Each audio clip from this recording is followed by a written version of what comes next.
Maligayang pagbisita at pagbabalik po sa ating munting channel. Itutuloy pa rin po natin ang story series ni Alex at Debbie. Pero ngayon, ang tampok po nating istorya ay ang kaluluwa, laban sa aswang. Ang bakasyon ni Mia. Si Mia ay isang 25 taong gulang na graphic designer na nakatira sa Maynila.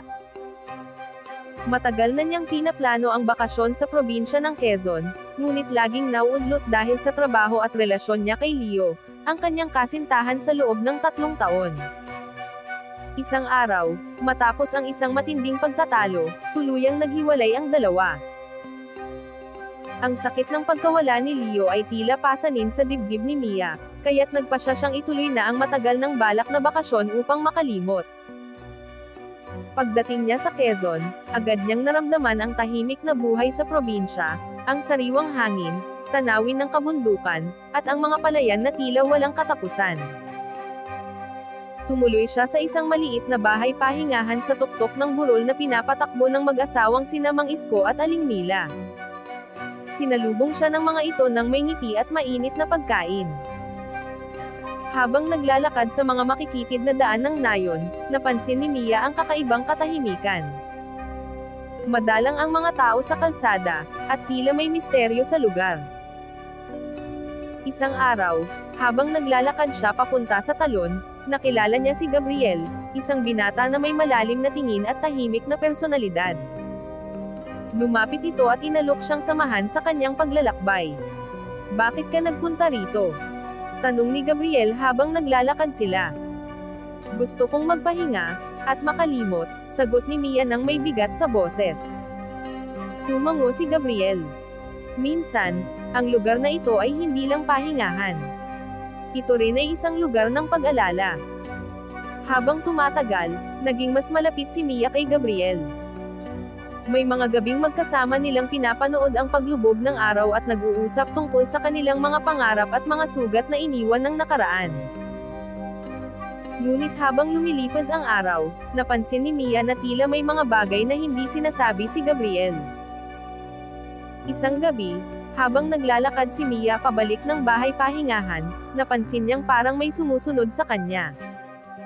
Tumigil siya at lumingon, ngunit wala siyang nakita. Sa takot, binilisan niya ang lakad at pagdating niya sa bahay, sinabi niya ito kay Aling Mila.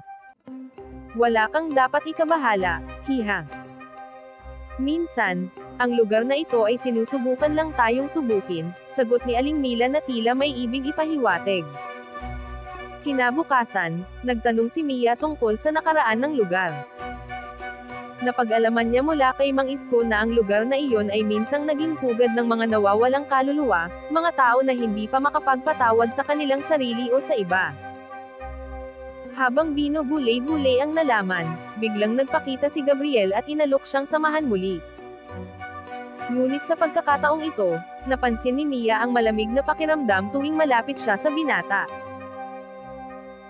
Sa huli, nalaman niya ang katotohanan, si Gabriel ay isa sa mga nawawalang kaluluwa, na hindi makapagpatawad sa kanyang sarili, dahil iniwan niya ang isang babaeng mahal niya sa parehong lugar ilang taon na ang nakalipas.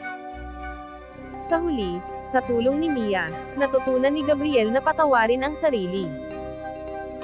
Isang gabi, bago siya tuluyang mawala, sinabi niya kay Mia, "Hindi ko makakalimutan ang liwanag na dinala mo rito. Patawarin mo rin ang sarili mo, at magpatuloy ka." Sa pag-alis ni Mia sa probinsya, dala niya ang aral na minsan, ang mga bakasyon ay hindi lamang para makalimot. Ito rin ay para harapin ang mga sugat ng nakaraan at magpatawad, hindi lamang sa iba kundi sa sarili. Pagkatapos ng kakaibang karanasan ni Mia kay Gabriel, nagpasya siyang manatili pa ng ilang araw sa probinsya upang magmuni-muni at hanapin ang kapayapaan. Isang araw, habang naglalakad siya sa bayan, inaya siya ni Aling Mila na sumama sa palengke para mamili ng mga sariwang gulay at prutas. Dahil gusto rin ni Mia na makaranas ng lokal na pamumuhay, agad siyang pumayag.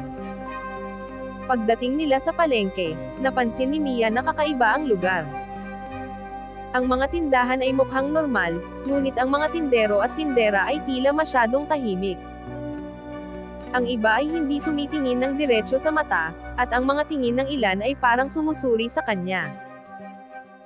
Habang namimili si Aling Mila, napansin ni Mia ang isang matandang babae na nagtitinda ng mga kakaibang bagay, mga botelya ng likido, pinatuyong halaman, at mga kwintas tila kumikislap sa liwanag. Lumapit si Mia upang tignan ang mga paninda. "Baguhan ka rito, hiha," sabi ng matandang tindera, ang tinig nito ay malamig ngunit may ngiti sa labi. "Siguraduhin mong may dala kang proteksyon. Hindi lahat ng nandito ay tao." Kinilabutan si Mia. Sa paglingon niya, napansin niyang tila nagbago ang aura ng palengke. Ang mga tao ay biglang nag-iba, ang mga mata nila ay naging mapupula, at ang kanilang mga ngiti ay parang may laman. Agad siyang bumulong kay Aling Mila, "Manang, parang may kakaiba rito.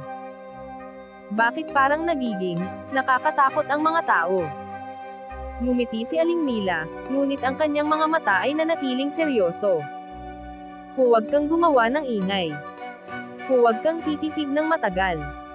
Dahan-dahan tayong aalis."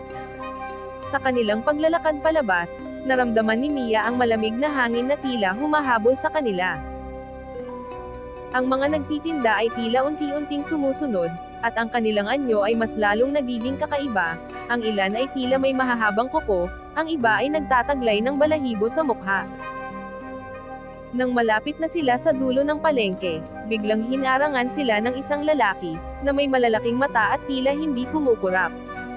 "Nasaan ang bayad nyo?" tanong nito, ang boses ay parang humahalo sa alingawngaw ng paligid. "Bayad? Wala naman kaming kinuha," sagot ni Mia, nanginginig. "Ito ang patakaran dito. Lahat ng pumapasok, may binabayaran," sabi ng lalaki, ang boses nito ay lumalalim. Biglang kinuha ni Aling Mila ang isang maliit na pouch mula sa kanyang bulsa. Binuksan niya ito, at agad na lumabas ang makapal na usok na amoy halaman. Ang mga aswang sa paligid ay biglang umatras, tila natatakot sa laman ng pouch. "Bilisan mo, Mia. Tumakbo ka," sigaw ni Aling Mila.